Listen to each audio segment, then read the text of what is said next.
والجلال کے لیے لا تعداد بے شمار ان کی درود و سلام سیدنا و سید الاولین والآخرین شفیع المذنبین رحمت للعالمین احمد مجتبی جناب محمد الرسول اللہ صلی اللہ علیہ وآلہ وسلم کی ذات گرامی پر واجب الاحترام معزز و محترم سامعین حضرات، اللہ رب العزت والجلال نے ویسے تو تمام صحابہ کرام رضوان اللہ علیہم اجمعین اللہ رب العزت والجلال کے چنے ہوئے برگزیدہ و چیدہ بندے ہیں جن کا اللہ رب العزت والجلال نے انتخاب فرمایا جناب محمد الرسول اللہ صلی اللہ علیہ وسلم کی صحبت و مصاحبت کے لیے۔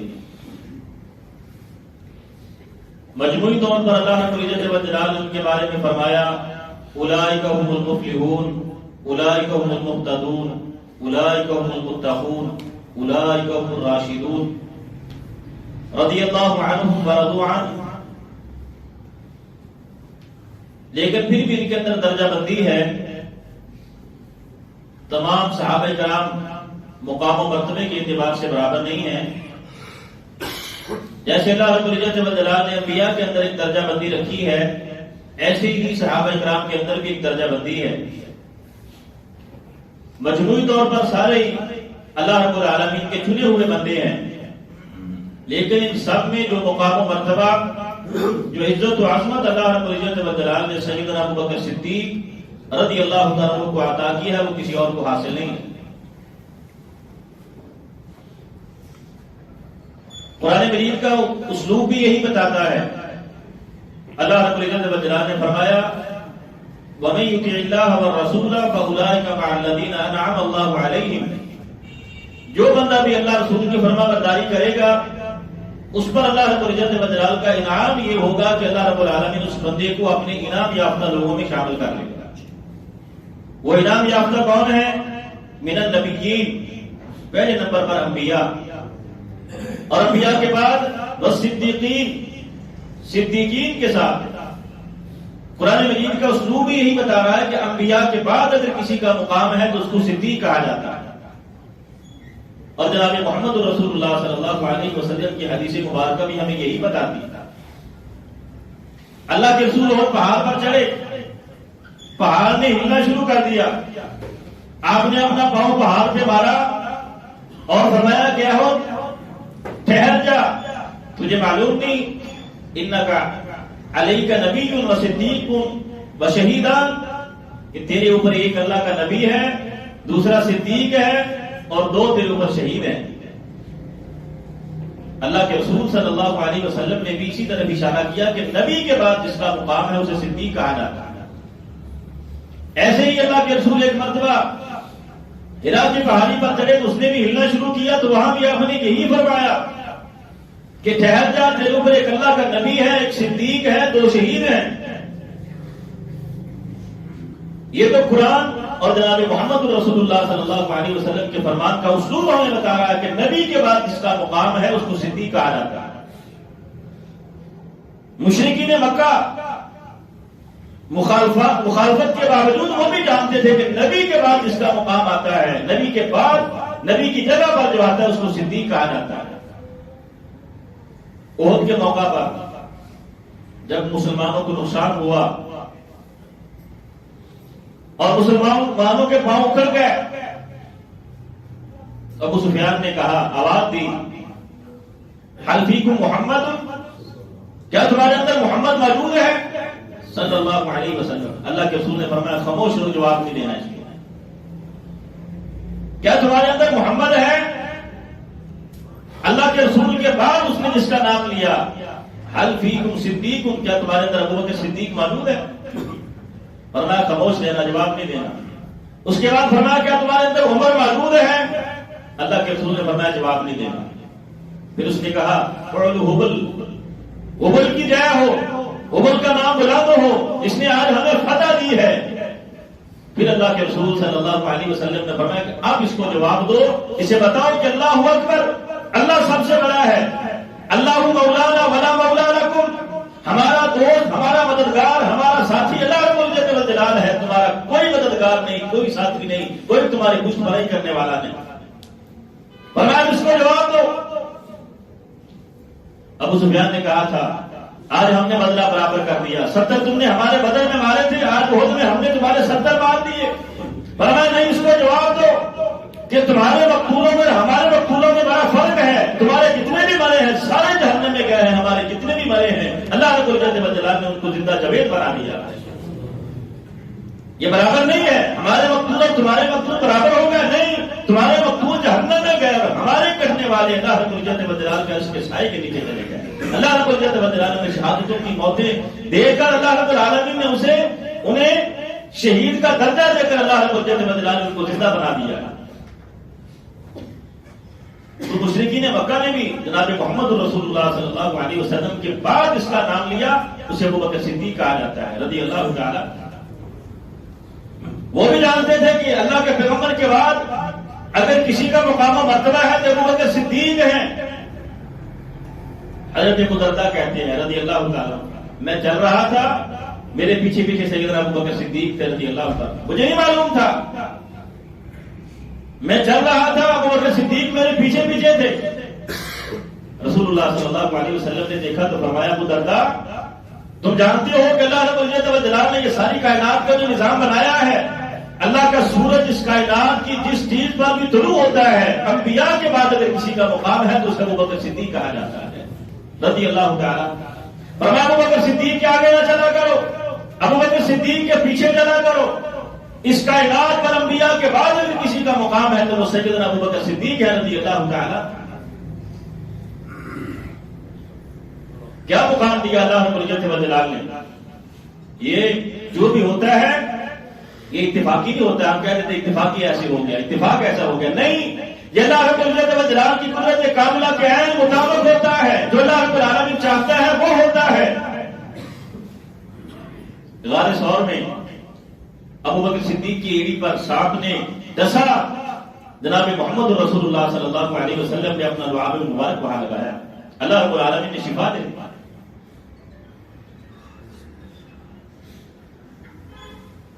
ابو بکر صدیق کی ایڑی پر جناب محمد رسول اللہ صلی اللہ علیہ وسلم کا لعاب لگا تو اللہ رب العالمین نے شفا دے دی۔ اور خیبر کے موقع پر حضرت علی کی آنکھوں میں درد اور تکلیف ہے، وہی لعاب جناب محمد رسول اللہ صلی اللہ علیہ وسلم نے علی کی آنکھوں میں لگایا تو اللہ رب العزت والجلال نے شفا دے دی۔ ابو بکر کی ایڑیوں پہ لگا، علی کی آنکھوں پہ لگا، یا اللہ اس میں نسبت کیا ہے؟ اس میں نسبت کیا ہے کہ علی کی آنکھوں میں لگے تو شفا مل جائے، ابو بکر کی ایڑی میں ملے تو شفا مل جائے؟ اللہ رب العزت والجلال فرماتے اس میں نسبت یہ ہے، میں دنیا والوں کو بتانا چاہتا ہوں، علی کو بھی بتانا چاہتا ہوں کہ تیری آنکھیں ہمیشہ ابو بکر کی ایڑیوں پر رہیں، جہاں جہاں ابو بکر جائے اس کے پیچھے پیچھے چلتے جاؤ، اس لیے میں نے یہ نسبت بنائی ہے کہ میں اپنے پیغمبر کا لعاب ابو بکر کی ایڑیوں میں لگوایا اور حضرت علی کی آنکھوں میں لگوایا کہ علی تو نے بھی ابو بکر صدیق کے پیچھے پیچھے چلنا ہے، جو اہل بیت میں ہے تیرا مقام و مرتبہ الگ ہے، تیرا شان اور مقام الگ ہے، لیکن ابو بکر صدیق کے تو نے بھی پیچھے پیچھے چلنا ہے۔ یہ نسبت ہے کہ وہ لعاب ابو بکر صدیق کی ایڑیوں میں آیا اور حضرت علی کی آنکھوں میں آیا رضی اللہ تعالیٰ عنہ۔ اللہ رب العزت والجلال نے بڑے مقام سے نوازا، بڑی عظمتوں سے نوازا حضرت ابو بکر صدیق کو رضی اللہ تعالیٰ۔ آپ نے نبوت کا اعلان کیا، آپ پر ایمان لانے والے سب سے پہلے آپ کی بیوی اہلیہ محترمہ سیدہ خدیجہ رضی اللہ تعالیٰ۔ مکہ والوں میں کوئی اثر نہیں ہوا، یہ کہ وہ آپ کے گھر والی ہے، بیوی ہے، وہ تو مانے گی آپ کو۔ حضرت علی نے اسلام قبول کیا، ایمان لائے، کلمہ پڑھا، کوئی بات نہیں، وہ چھوٹا بچہ ہے، پھر اللہ کے رسول کے زیر پرورش ہے، آپ کے زیر سایہ رہتا ہے، آپ کے گھر میں رہتا ہے، وہ تو ایمان لائے گا۔ حضرت زید نے اسلام قبول کیا تو کوئی بات نہیں، وہ غلام ہے، غلاموں کی کیا حیثیت ہے اس معاشرے میں۔ مکہ والوں پر قیامت تب ٹوٹی تھی جب ابو بکر صدیق نے اسلام قبول کیا، تب مکہ والوں کے پاؤں سے زمین نکل گئی تھی جب ابو بکر مسلمان ہو گیا۔ اللہ کے رسول صلی اللہ علیہ وسلم نے نبوت کا اعلان کیا، کوئی ماننے کے لیے تیار نہیں۔ حضرت ابو بکر صدیق باہر تجارت کے سلسلے میں گئے ہوئے تھے، واپس آئے تو بتایا مکہ والوں نے ابو بکر تیرے ساتھی نے کل بڑا نیا کام کر دیا، کل سب کے سامنے کھڑا ہو اس نے اعلان کیا ہے کہ میں اللہ کی طرف سے نبی اور رسول بن کر آیا ہوں۔ اور ابو بکر پریشان ہونے والی بات نہیں ہے، کسی نے بھی اس پر کوئی بھی اس کو ماننے کے لیے تیار نہیں، کسی نے اس کی بات کو تسلیم نہیں کیا، بلکہ اس کے سچے چچا نے تو اس کو پتھر مارے اور گالیاں دی ہیں۔ قربان جائے سیدنا ابو بکر صدیق کی سیرت اور کردار پر اللہ رب العزت والجلال نے کیسا مقام عطا کیا۔ فوراً گیا اللہ کے رسول کے دروازے پر، جا کے دروازہ کھٹکھٹایا، جناب محمد رسول اللہ صلی اللہ علیہ وسلم ٹوٹا ہوا دل لے کر، پریشان حالت، آنکھوں سے آنسو نکل رہے ہیں، ابو بکر کے سامنے آئے، فرمایا ابو بکر نے عرض کی اللہ کے رسول میں نے یہ سنا ہے، فرمایا ہاں مجھے اللہ رب العزت والجلال نے نبوت و رسالت سے سرفراز کیا ہے، میں نے تیری قوم کو دعوت دی لیکن یہ ماننے کے لیے تیار نہیں ہے۔ حضرت ابو بکر صدیق نے اللہ کے رسول کو سینے سے لگایا، فرمایا اللہ رب العزت والجلال نے آپ کو رسول بنا دیا ہے تو ابو بکر نے آپ کو مان لیا۔ ابو بکر ماننے کے لیے تیار ہے، کو مانے نہ مانے، ابو بکر اس بات کو تسلیم کرنے کے لیے تیار ہے۔ ابو بکر مانتا ہے کہ آپ اللہ کے رسول ہیں، میں آپ پر سب سے پہلے ایمان لاتا ہوں۔ ایسی شان، ایسا مقام، کوئی ایمان لایا، کوئی معجزہ دیکھ کر، کوئی نشانی دیکھ کر، کوئی ایمان کب لایا جب اللہ کے رسول نے کنکر بول کر اللہ کے رسول کے سامنے کلمہ پڑھتے ہیں تو کسی نے دیکھ کر ایمان قبول کر لیا۔ چاند کو 2 ٹکڑے کیا تو کوئی ایمان تب لایا۔ کبھی اللہ کے رسول کے دعا مبارک کے معجزات دیکھ کر، اس کی برکات دیکھ کر کوئی ایمان لایا۔ کوئی ایمان لایا تو اللہ کے رسول صلی اللہ علیہ وسلم کے سامنے درختوں کو جھک کر سلام کرتے ہوئے دیکھ کر ایمان لایا۔ کسی نے کوئی معجزہ دیکھا، کسی نے کوئی معجزہ دیکھا، کسی نے کوئی نشانی دیکھی، پھر ایمان لائے۔ دنیا کا واحد انسان ابو بکر صدیق ہے جو بغیر کسی دلیل کے، بغیر کسی معجزے کے، بغیر کسی نشانی کے سب سے پہلے جناب محمد رسول اللہ کو قبول کرتا ہے رضی اللہ تعالی۔ کیا مقام مرتبہ دیا اللہ رب العزت والجلال نے، کیسی شانوں سے، کیسی عظمتوں سے نوازا سیدنا ابو بکر صدیق کو۔ جناب محمد رسول اللہ صلی اللہ علیہ وسلم کی زندگی کے 2 سفر بڑے یادگار سفر ہیں۔ ایک سفر معراج کا سفر ہے، آسمانوں کا سفر ہے، اور معراج کے سفر پر اللہ کے رسول کا ساتھی حضرت جبرائیل ہے جو تمام فرشتوں کا سردار ہے۔ اور دوسرا سفر وہ ہجرت کا سفر ہے، اور ہجرت کے سفر میں اللہ کے رسول کا ساتھی ابو بکر صدیق ہے جو پوری امت کا سردار ہے، جو پوری امت کا سردار ہے۔ معراج کے سفر پر گیا جناب محمد رسول اللہ صلی اللہ علیہ وسلم، جب واپس آئے آ کے اپنے گھر والوں کو بتایا کہ اللہ رب العالمین نے مجھے سیر کے لیے بلایا تھا، میں آسمانوں کی سیر کر کے آیا، بیت المقدس میں گیا، 7 آسمانوں کی سیر کی، اللہ رب العزت والجلال سے میری ملاقات ہوئی، گفتگو ہوئی، اور پھر میں نے جنت کو دیکھا، جہنم کو دیکھا۔ گھر والوں نے کہا ہم تو مانتے ہیں، اب لوگوں میں یہ بات نہ کرنا کوئی آپ کی بات کو مانے گا نہیں۔ جناب محمد رسول اللہ صلی اللہ علیہ وسلم نے لوگوں کے سامنے بتایا لوگوں کو کہ مجھے اللہ رب العزت والجلال نے رات کے بڑے تھوڑے حصے میں یہ ساری سیر کروائی، مسجد حرام سے مسجد اقصی، پھر 7 آسمانوں کی سیر، اللہ رب العزت والجلال سے ملاقات، نمازوں کا تحفہ، جنت اور جہنم کے مناظر، فرمایا یہ بڑے تھوڑے وقت میں اللہ رب العالمین نے مجھے دکھایا۔ اور پھر اللہ رب العزت والجلال کی قدرت یہ ہے کہ جب اللہ کے رسول نے یہ واقعہ بیان کیا تو ابو بکر صدیق وہاں موجود تھے، مکہ سے باہر کیا ہوئے تھے، کوئی ماننے کے لیے تیار نہیں، بلکہ لوگ مذاق اڑاتے ہیں۔ لوگوں نے کہا ابو جہل کیا کیا لگاتا ہے، کہتا ہے اب تو جو اس کو مانتے ہیں وہ بھی چھوڑ جائیں گے کہ یہ کیسی باتیں کرتا ہے، یہاں سے 1 مہینے کا سفر تو فلسطین کا ہے، مسجد اقصی کا ہے، اور پھر آسمانوں کی سیر کرنا یہ تو ممکن ہی نہیں ہے۔ جو اس کو مانتا ہے، جس نے اس کا کلمہ پڑھا ہے، وہ بھی آج اس کا انکار کر دے گا کہ ہم نہیں مانتے، کیسی باتیں کرتے ہیں۔ جب حضرت ابو بکر صدیق آئے، ابو جہل دوڑا گیا ابو بکر صدیق کے پاس رضی اللہ تعالیٰ، کہا ابو بکر کیا کہتے ہو اگر کوئی بندہ ایسی بات کرے کہ میں رات کے بڑے تھوڑے حصے میں مسجد اقصی گیا، وہاں سے 7 آسمانوں کی سیر کر کے رات ہی رات میں واپس آ گیا، کیا کہتے ہیں ایسے بندے کے بارے میں؟ حضرت ابو بکر صدیق کی سیرت یہ ہے، پوری زندگی میں ابو بکر صدیق نے کبھی کسی کو دھوکہ نہیں دیا، نہ کبھی کسی کو دھوکہ دیا ہے، نہ کبھی کسی نے دھوکہ کھایا ہے۔ ابو جہل کے کہنے کا مطلب یہ تھا کہ جب میں یہ تو آسمانوں کی سیر کر کے واپس آ جائے. میں نہیں مانتا, میں نہیں تسلیم کرتا. ہم شور بجا دیں گے کہ ابو بکر صدیق نے بھی انکار کر دیا. لیکن فرمایا یہ بتاؤ کہتا کون ہے, یہ تو بتاؤ یہ بات کہتا کون ہے. اس نے کہا تیرا ساتھی کہتا ہے محمد صلی اللہ علیہ وسلم. اور اگر میرے ساتھی نے کی ہے تو پھر ابو بکر صدیق ماننے کے لیے تیار ہے. اگر میرے ساتھی نے کی ہے پھر ابو بکر ماننے کے لیے تیار ہے. پھر عقل مانے نہ مانے ابو بکر صدیق ماننے کے لیے تیار ہے. بلکہ اللہ کے رسول نے بات مورخین نے لکھا ہے کہ اللہ کے رسول جب معراج سے واپس آ رہے تھے, آپ نے جبرائیل سے کہا جبرائیل کل میں اپنی قوم کے سامنے جب یہ واقعہ بیان کروں گا تو میری قوم مان لے گی. حضرت جبرائیل نے فرمایا اللہ کے رسول میں یہ جانتا ہوں کہ مانے نہ مانے ابو بکر صدیق ضرور مانے گا. کوئی مانے نہ مانے ابو بکر صدیق ضرور مانے گا. تب اللہ رب العزت والجلال نے فرمایا تھا جبرائیل آئے اللہ کے رسول کے پاس, فرمایا اللہ کے رسول نے فرمایا تو ابھی ابھی جبرائیل میرے پاس آئے تھے اللہ رب العزت والجلال کی طرف سے کہ اللہ کہتا ہے جاؤ میرے نبی کو جا کے کہو کہ اللہ رب العالمین ابو بکر کو سلامت کرتا ہے. اللہ رب العزت والجلال ابو بکر کو سلام کہتا ہے. اور بتاؤ جا کے میرے پیغمبر کو کہ آج کے بعد اللہ رب العزت والجلال نے ابو بکر کو یہ لقب دے دیا ہے کہ آج کے بعد ابو بکر صدیق ہے رضی اللہ تعالی. آسمانوں سے قرآن نازل کر دیا والذی جاء بالصدق وصدق به اولئک هم المتقون. اور متقی ہوتا ہی وہ ہے, ایک وہ ہے جو اللہ کی طرف سے پیغام لے کر آیا, اور دوسرا وہ ہے جو اس پیغام کی تصدیق کرتا ہے, اور وہ ابو بکر صدیق ہے جو ابو بکر کی طرح محمد رسول اللہ کی تصدیق کرے گا. اللہ کہتا ہے یہی تو متقی ہوتے ہیں.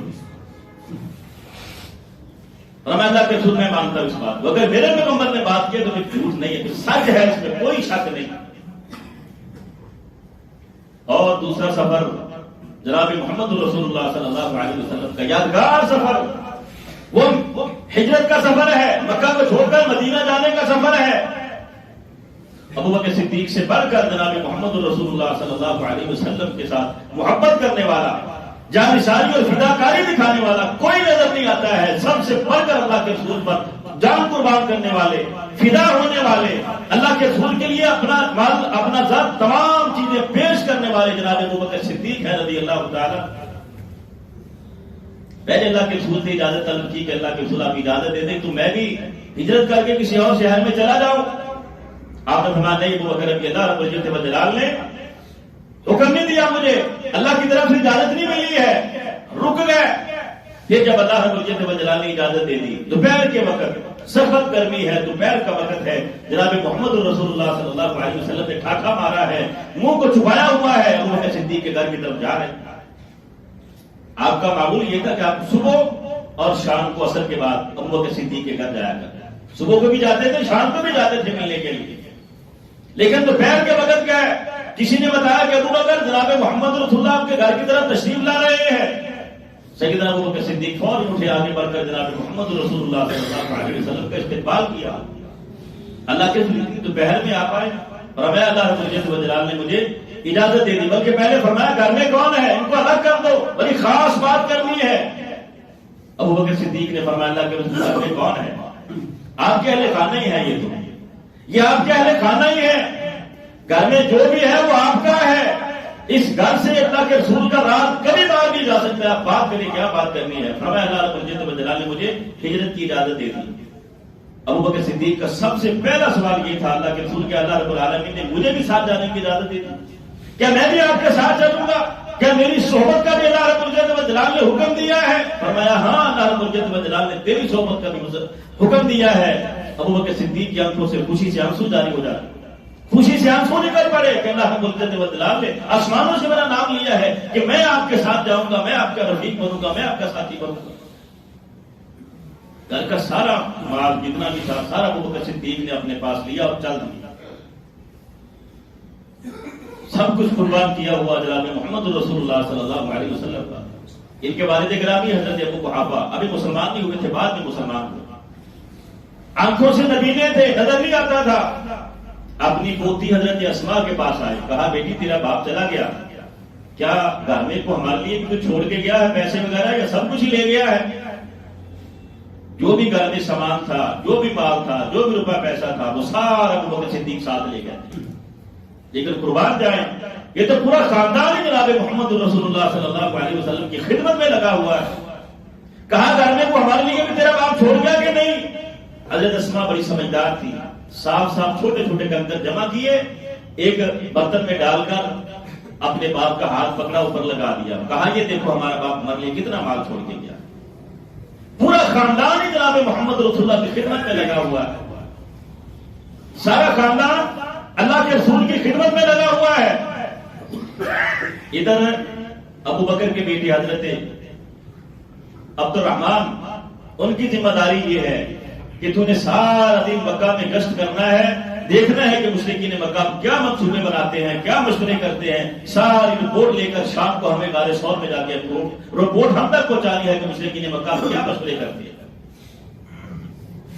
سب سے مشکل کام ہے دشمن کی جاسوسی کرنا، اور یہ کام کر رہا ابو بکر صدیق کا بیٹا اور ان کے آزاد کردہ غلام عامر بن فہیرہ. اس کی ذمہ داری اور ڈیوٹی یہ ہے کہ سارا دن تجھے بکریاں چرانی ہے، شام کے وقت بکریاں وہاں غار پر لے آنی ہے تاکہ ہم ان کا دودھ بھی پیئیں گے. اور دوسرا کام یہ ہوگا کہ جس رستے سے حضرت عبد الرحمان یا عبداللہ گزرے ہوتے تھے اس رستے سے دوبارہ جب بکریاں گزرے گی تو ان کے پاؤں کے نشان مٹ جائیں گے.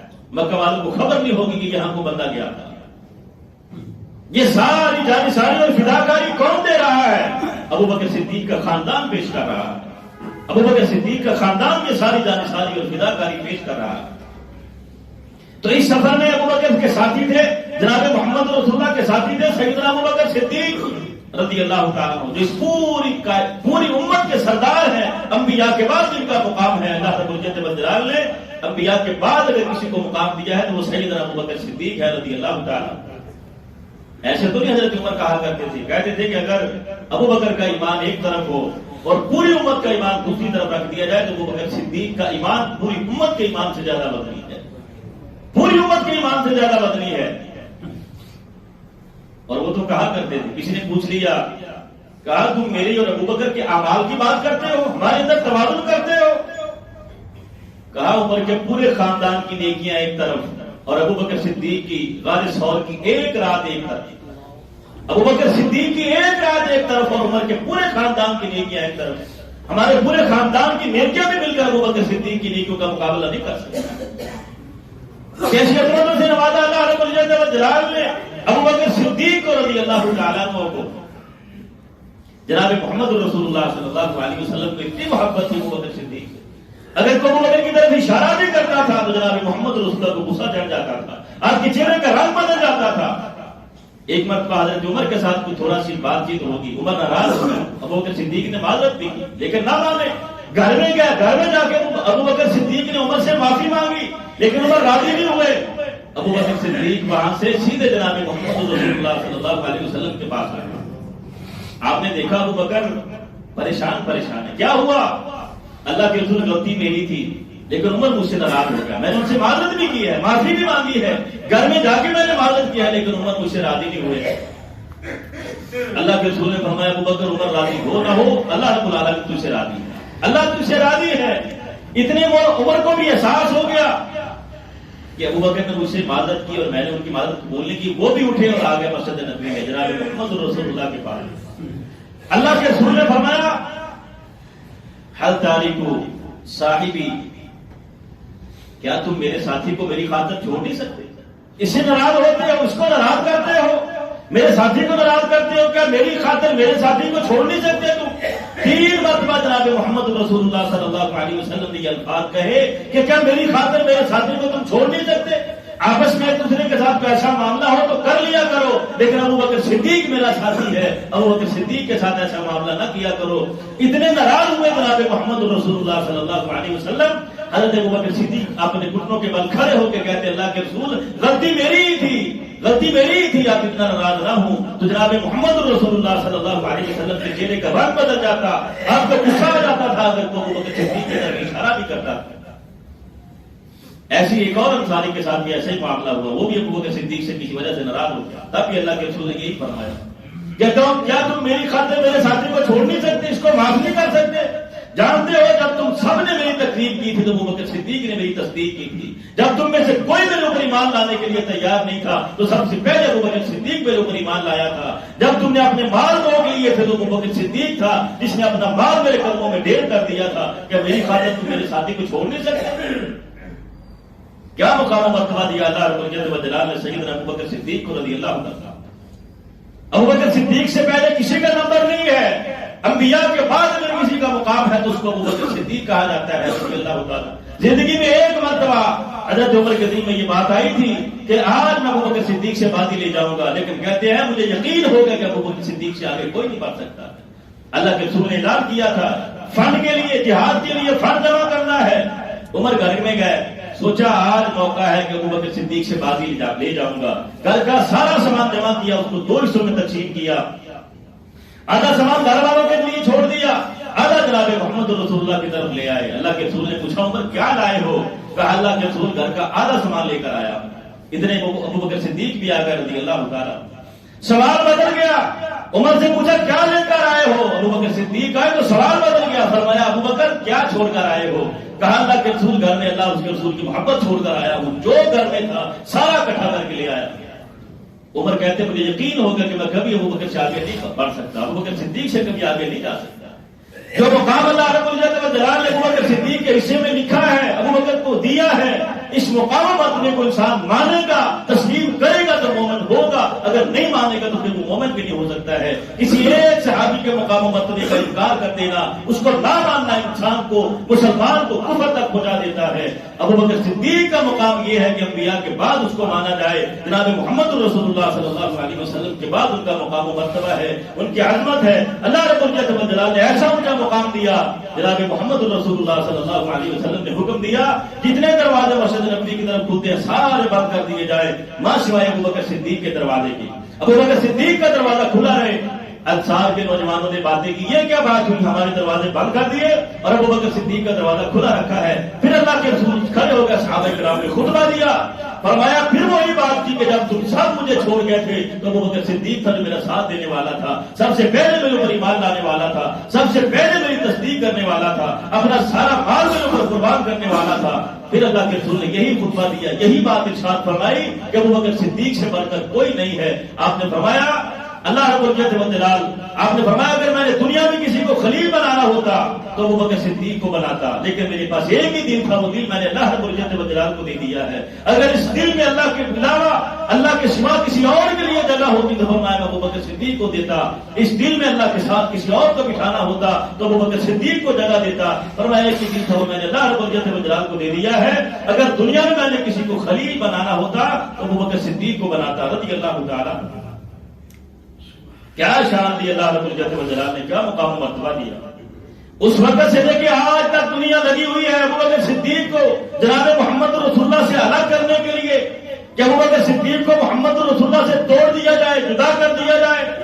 لیکن یہ ساری دنیا بھی مل جائے تو ابوبکر صدیق کو اللہ رب العزت و جلال نے جہاں جناب محمد رسول اللہ کے ساتھ ملا دیا ہے، ساری دنیا بھی مل کر ابوبکر صدیق کو جناب محمد رسول اللہ سے الگ نہیں کر سکتی ہے۔ دنیا میں بھی ساتھ رہے، ہر جگہ ہر سفر میں جناب محمد رسول اللہ کا ساتھ دیا ابوبکر صدیق نے، مرنے کے بعد بھی اللہ رب العزت و جلال نے اس جگہ پر انہیں جگہ دی ہے۔ جناب محمد رسول اللہ صلی اللہ علیہ وسلم کے ساتھ ان کی قبر مبارکہ بنا کے اللہ رب العالمین نے بتا دیا ہے کہ ابوبکر صدیق کو دنیا کی کوئی طاقت محمد رسول اللہ سے جدا نہیں کر سکتی ہے۔ اور یہ بھی بتا دیا یاد رکھو تمہارے مرنے کے بعد تمہارا فیصلہ ہوگا، جنت میں جاتے ہو جہنم میں جاتے ہو، ابوبکر صدیق کا فیصلہ میں نے دنیا میں کر دیا ہے۔ وہ جس جگہ پر لیٹے ہیں وہ جگہ روضۃ من ریاض الجنہ ہے، میں نے دنیا میں بتا دیا ہے کہ ابوبکر صدیق جنتی ہے، عمر بھی جنتی ہے، میں نے ان کا فیصلہ دنیا میں کر دیا ہے۔ اللہ رب العزت و جلال ہمیں توفیق دے کہ ہم صحابہ کرام کے مقام و مرتبے کو سمجھیں اور ان کے نقش قدم پہ چلیں۔ وما توفیقی الا باللہ علیہ توکلت و الیہ۔